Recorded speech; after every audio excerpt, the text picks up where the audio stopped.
لو حد ليه عندي فلوس وطلعت عمرة، هل ده حرام؟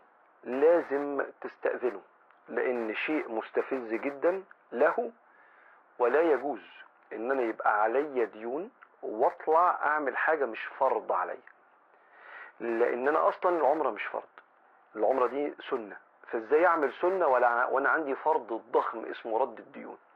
فلو استأذنته وقلت له بعد اذن حضرتك انا انا ماشي معاك في السداد، وجالي كده مبلغ تسمح لي انا مكمل معاك في اقساط السداد زي ما احنا، بس انا هطلع عمرة، لكن تطلع عمرة بفلوسه؟ لا طبعا، لا طبعا، تطلعش عمرة بفلوس حد.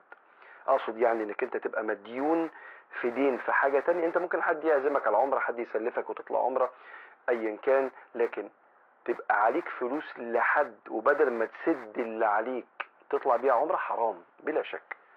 فزي ما قلت لك كده، استأذن، والاولى انك ترد الفلوس.